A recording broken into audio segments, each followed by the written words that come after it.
बुजुर्गान मोहतरम और अज़ीज़ भाइयों और दोस्तों,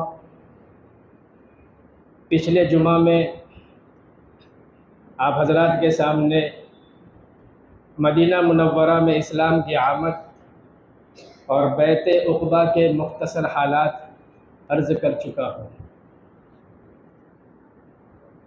आप हजरात ने इसमें ये सब सुना कि मक्का में मुसलमानों पर 13 साल तक कैसा जुल्म और सितम का सिलसिला जारी रहा। 13 साल तक मुसलमान जुल्म की आग में जलते रहे और आग जलाने वाले वहशियाना कहकहे लगाते रहे। मुसलमानों पर 13 साल में बहुत ज़्यादा ज़्यादतियाँ और तकालीफ पहुँचाई गई। जब 13 साल गुजरने के बाद भी ये जुल्म की आग न बुझी तो अल्लाह तबारक व तआला ने मदीना मुनव्वरा की सूरत में इस्लाम का मरकज़ अता फरमाया कि अल्लाह तबारक व तआला ने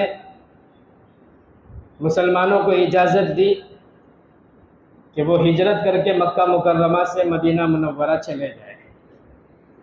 नबी पाक सल्लल्लाहु अलैहि वसल्लम ने सहाबा को जब ये खुशखबरी सुनाई तो एक एक करके जैसा मौका मिलता रहा लोग मदीना मुनव्वरा पहुंचते रहे। मोहतरम बुजुर्गों, अपने घर बार को छोड़ना, अपने मुल्क को छोड़ना, अपनी जायदाद की कुर्बानी देना ये कोई आसान काम नहीं था, लेकिन ये दीन की खातिर हो रहा था, दीन इस्लाम की इशाअत के खातिर हो रहा था। दुनिया के खातिर तो लोग बहुत सारी कुर्बानियाँ दे देते हैं, अपने भाई बहनों और बीवी औलाद को छोड़कर दुनिया और दौलत कमाने के लिए बैरून मुल्क में चले जाते हैं और इनके चले जाने पर घर वालों को कोई गमी भी नहीं होती, कोई सदमा नहीं होता। घर में से किसी को बाहर जाना हो पैसा और दौलत कमाने के लिए, कोई अमेरिका जाता है, कोई लंदन जाता है, कोई कनाडा जाता है, कोई मस्कत जाता है, कोई कतर जाता है, कोई दुबई जाता है।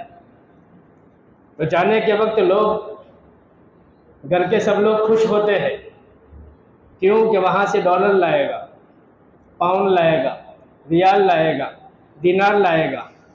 चाहे फिर इस जाने वाले को बेचारे को वहाँ जाकर चौकीदार बनना पड़े, टोकरी उठानी पड़े, जमादार बनना पड़े, कुछ भी मेहनत करनी पड़े, लेकिन लाएगा वो डॉलर और दिनार। तो जब वो आता है तो उसका पुरजोर इस्तकबाल किया जाता है। लेकिन ये दुनिया के खातिर करना बहुत आसान होता है। और ये जो कुर्बानी थी, मुल्क को छोड़ना, जायदाद को छोड़ना, बीवी बच्चों को छोड़कर मक्का मुकर्रमा से मदीना मुनव्वरा की हिजरत करना, ये कोई आसान सौदा नहीं था, बड़ा भारी था। तो मक्का मुकर्रमा के सहाबा दीन के खातिर, दीन इस्लाम की इशाअत के खातिर इस कुर्बानी के लिए कदम आगे बढ़ाते रहे। मक्का वाले रुकावटें डालते रहे, लेकिन जो कदम दीन के खातिर उठाया था उसको पीछे करने के लिए सहाबा तैयार नहीं थे। तरह तरह की रुकावटें आई, लेकिन उन रुकावटों को उन्होंने पीछे छोड़कर दीन के खातिर हिजरत की। चुनाचे सुहैब रूमी रज़ी अल्लाह अन्हु के मुताल्लिक़ आता है कि सुहैब रूमी रज़ी अल्लाह अन्हु जब हिजरत के लिए निकले तो मक्का वालों ने उनको रास्ते में रोका कि जब तुम रोम से मक्का आए थे तो गरीब और फ़कीर थे, तुम्हारे पास कुछ भी माल नहीं था, अब यहाँ तुमने बहुत सारा माल कमाया और ये दौलत लेकर तुम मक्का से मदीना जाओ, ये कैसे हो सकता है? तुम्हारी हद तक तो बात ठीक है कि तुम हिजरत करके चले जाओ, लेकिन माल जायदाद हम नहीं ले जाने देंगे। सुहैब रूमी रज़ी अल्लाह अन्हु समझ गए कि इनके नज़दीक ईमान की कोई कीमत नहीं, ये माल और जायदाद के वक़्त को जानते हैं। तो सुहैब रूमी रज़ी अल्लाह अन्हु ने फरमाया कि अगर मैं अपनी पूरी जायदाद और माल तुम्हारे हवाले कर दूँ तो मुझे इजाज़त होगी? तो वो तो दुनिया की कीमत जानते थे, ईमान की कीमत नहीं जानते थे। तो उन्होंने कह दिया कि हाँ, माल छोड़कर जाओ तो हम जाने देंगे। तो सुहैब रूमी रज़ी अल्लाह अन्हु ने कह दिया कि हाँ, सारा माल जायदाद तुम्हारे हवाले करता हूँ, अब मुझे इजाज़त? उन्होंने कहा कि इजाज़त। इस वाक़ये की इत्तिला अल्लाह के नबी सल्लल्लाहु अलैहि वसल्लम को हुई तो अल्लाह के नबी ने फरमाया रबिह सुहैब, रबिह सुहैब, कि सुहैब ने नफ़ा का सौदा किया।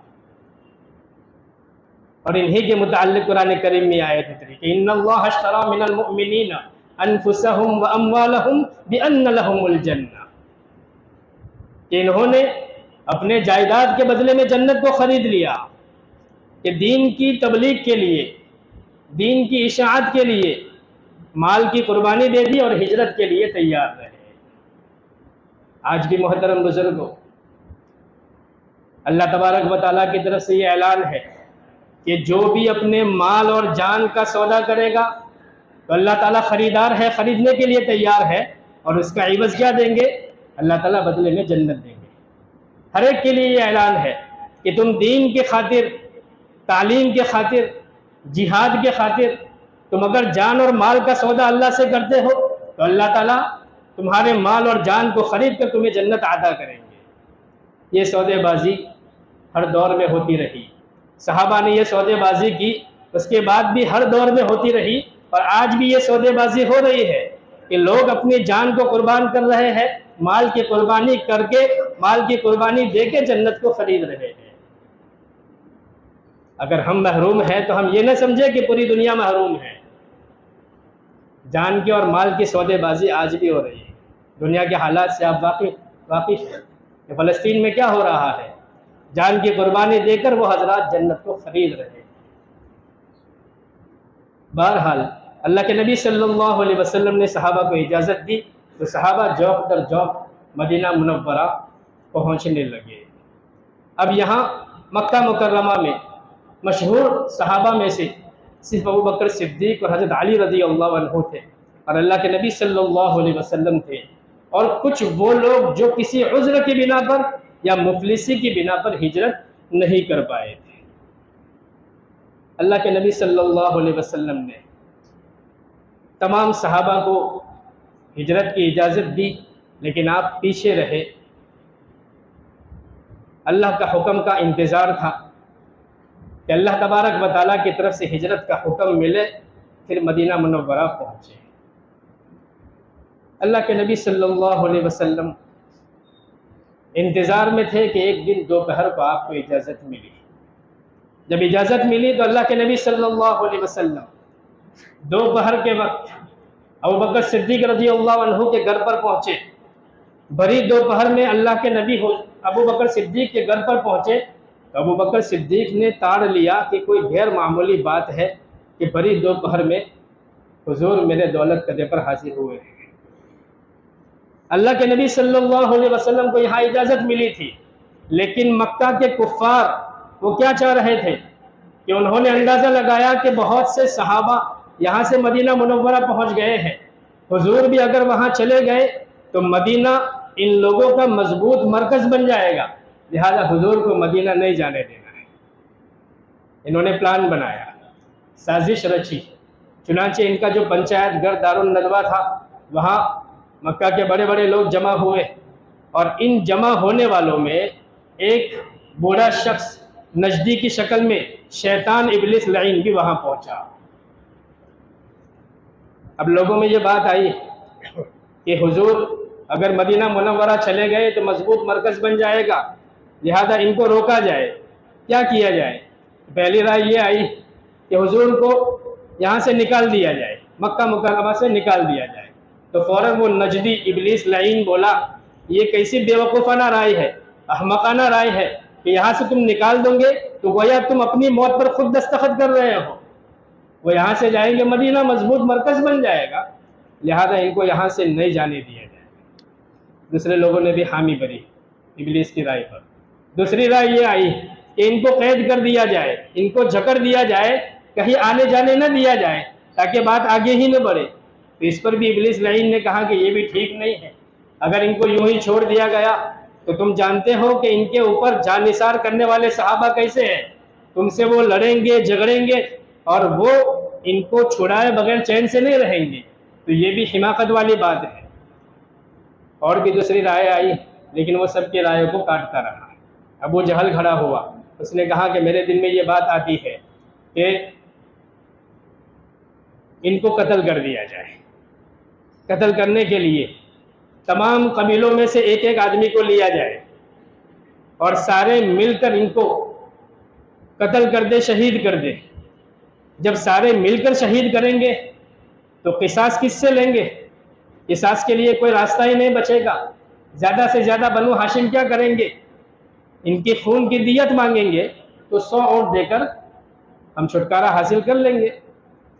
शैतान ने कहा कि ये अच्छी राय है, सब मिलकर इन पर हमला करो और इनको कत्ल करो। चुनांचे जिस रात में कत्ल करना था वो क़ियामत की रात थी कि हर कबीले से एक एक आदमी को लिया गया। 10-12 आदमी लिए गए। इनमें अबू जहल भी था, उमैया भी था, उक़बा भी था और दूसरे लोग भी थे। यहाँ अल्लाह के नबी सल्लल्लाहु अलैहि वसल्लम को हिजरत की इजाज़त दिन में मिली। अबू बकर सिद्दीक़ रज़ियल्लाहु अन्हु के घर पहुँचे। अबू बकर सिद्दीक़ रज़ियल्लाहु अन्हु ने पूछा कि हुज़ूर बड़ी दोपहर में आने का क्या मकसद? हुज़ूर ने फरमाया कि हिजरत की इजाज़त मिल चुकी है। अबू बकर सिद्दीक़ ने पूछा कि रफ़ीक़ सफ़र कौन होगा? हुज़ूर ने फरमाया कि आप रफ़ीक़ सफ़र होंगे। ये सुनकर खुशी के मारे आंखों से आंसू निकल गए कि पैगम्बर हिजरत करे और रफ़ाकत का मौका मिले, ये तो बड़ी सआदतमंदी की बात है। फ़ौरन खुशी से हुज़ूर से फरमाने लगे कि मेरी सवारियाँ तैयार है। हुज़ूर ने फरमाया कि ठीक है, तुम्हारी सवारी कबूल है, लेकिन मैं कीमत अदा करूँगा। फिर अब्दुल्ला इब्न उरैक़ित एक काफिर था, उसको रहबरी के तौर पर तैयार किया उजरत पर, कि वो गुमनाम रास्तों को जानता था कि छुप छुप कर मदीना कैसे पहुंचा जाए। अगरचे काफिर था लेकिन उस पर इत्मीनान था। उजरत पर उसको रहबरी के लिए तैयार किया। अब्दुल्ला इब्न उरैक़ित उसका नाम था। अल्लाह के नबी ने अबू बकर सिद्दीक़ से कहा कि आज रात को निकलना है। चुनांचे घर में तैयारी हुई, ज़ादे सफ़र तैयार किया गया। अबू बकर सिद्दीक़ की दोनों बेटियां हज़रत आयशा सिद्दीक़ा और हज़रत अस्मा रज़ियल्लाहु अन्हा दोनों ने मिलकर तोशे को तैयार किया और एक गठड़ी के अंदर उसको बांधा। बांधने के लिए कोई कपड़ा नहीं था तो हज़रत अस्मा रज़ियल्लाहु अन्हा ने अपने कपड़ों में से एक चीथड़ा फाड़ा और उसके ज़रिए से उसको मजबूत बांधा। इसकी वजह से उनका लक़ब पड़ गया ज़ातुन निताक़ैन, कि 2 कपड़ों वाली। ये भी बड़ी सआदत की बात थी। बहरहाल अल्लाह के नबी ने यह इंतज़ाम किया कि आज रात को हिजरत के लिए घर से निकलना है। लेकिन यहाँ दारुन नदवा में ये बात तय हुई थी कि आज रात को पैगम्बर अलैहिस्सलाम को दुनिया से गुल कर देना है। बड़ी प्लानिंग से ये लोग रात को अल्लाह के नबी सल्लल्लाहु अलैहि वसल्लम के घर का मुहासरा करने के लिए पहुँचे। 10-12 आदमी थे। अल्लाह के नबी सल्लल्लाहु अलैहि वसल्लम दौलत कदे में तशरीफ़ फरमा है, लेकिन अल्लाह के नबी ने हज़रत अली रज़ियल्लाहु अन्हु को बुलाकर कहा कि ये अमानत मक्का वालों की मेरे पास है, तुम्हारे सुपुर्द करता हूँ। मैं आज रात को हिजरत करने वाला हूँ और आज तुम्हें मेरे बिस्तर पर लेटना है और मेरी चादर ओढ़ कर तुम्हें लेटना है और सुबह को तुम्हें उठकर ये अमानतें लोगों के सुपुर्द करना है, फिर मदीना मुनव्वरा पहुँचना है। अल्लाह के नबी सल्लल्लाहु अलैहि वसल्लम दौलत कदे में तशरीफ़ फरमाते, बाहर लोग जमा हो गए थे। अल्लाह के नबी को अंदाज़ था। रात का जब आखिरी पहर हुआ तो अल्लाह के नबी सल्लल्लाहु अलैहि वसल्लम घर से बाहर निकले। सूरह यासीन की आयतें आपके ज़बान मुबारक पर थी। अल्लाह के नबी सल्लल्लाहु अलैहि वसल्लम ने ज़मीन से मिट्टी मुट्ठी में ली और इस आयत पर पहुँचे, वजअलना मिन बैनि अयदीहिम सद्दा व मिन खल्फिहिम सद्दन फअग़शयनाहुम फहुम ला युबसिरून। और वो मिट्टी जो मुट्ठी में थी वो इन लोगों के सरों पर डाल दी। अल्लाह तबारक व तआला की तरफ से ये नुसरत और मदद कि अल्लाह ताला ने हुजूर और इनके दरमियान में एक दीवार खड़ी कर दी, या इनको थोड़ी देर के लिए अंधा कर दिया कि अल्लाह के नबी इनके दरमियान से आराम से तशरीफ़ ले गए, लेकिन इनको एहसास तक नहीं हुआ। अल्लाह के नबी सीधे रात को अबू बकर सिद्दीक़ के मकान पर तशरीफ़ ले गए और प्लान के मुताबिक रात ही को वहाँ से निकले। अब्दुल्ला इब्न उरैक़िब को तो कहा था कि 3 दिन के बाद गारे सौर पर मुलाकात करना। यहाँ से रात को गारे सौर पहुँचे। जबल सौर देखा जाए तो बहुत ऊंचा पहाड़ है। आज भी अगर कोई चढ़ना चाहे तो कई घंटे लग सकते हैं।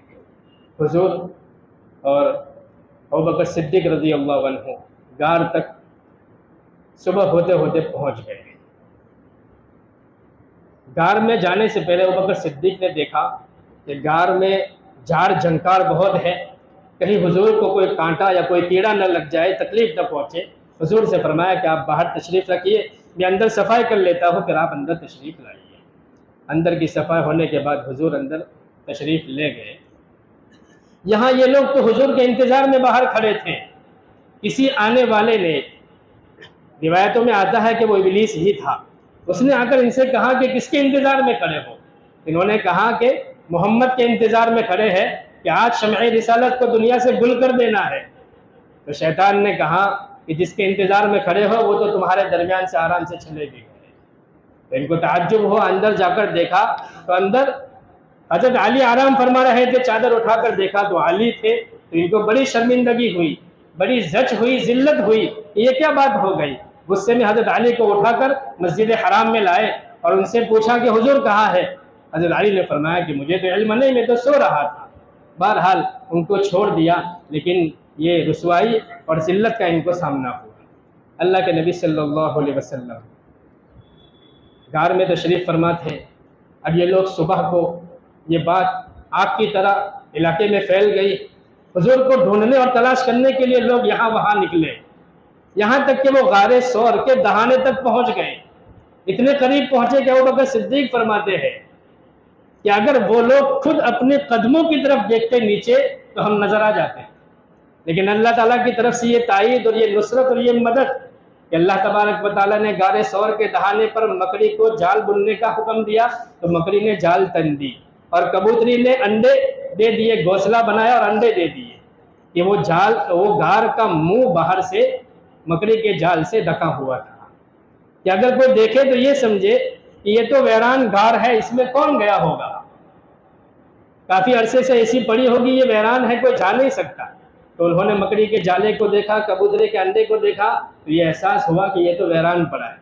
लिहाजा किसी ने झांकने की या अंदर जाने की जुर्अत नहीं की और ज़रूरत भी नहीं समझी। अल्लाह के नबी सल्लल्लाहु अलैहि वसल्लम से हज़रत अबू बकर सिद्दीक़ चुपके चुपके फरमा रहे हैं कि हुजूर ये तो करीब आ गए। कुरान इसका तज़किरा करता है कि सानिया स्नैनि इज़ हुमा फिल गार इज़ यक़ूलु लिसाहिबिही ला तहज़न इन्नल्लाह मअना। जब अबू बकर सिद्दीक़ ने ये बात हुजूर से की तो अल्लाह तबारक व तआला ने अल्लाह के नबी के ज़रिए से उनको तसल्ली और इत्मीनान दिलाया कि ला तहज़न, कि गम मत करो, इन्नल्लाह मअना, कि अल्लाह हमारे साथ है। ये बड़ी सआदत की बात है कि हुजूर की रफ़ाक़त मिली और कुरान में इसका तज़किरा भी हुआ। इसीलिए हज़रत उमर फरमाया करते थे कि अबू बकर सिद्दीक़ के ज़िंदगी के 2 दिन की इबादत अगर मुझे मिल जाए तो मैं पूरी ज़िंदगी की इबादत अबू बकर सिद्दीक़ को दे दूँ तो ये मेरे लिए सस्ता सौदा है। 2 दिन की इबादत सिर्फ, एक तो ये गारे सौर वाली रात और दूसरा वो दिन कि जब अल्लाह के नबी सल्लल्लाहु अलैहि वसल्लम का इंतकाल हुआ।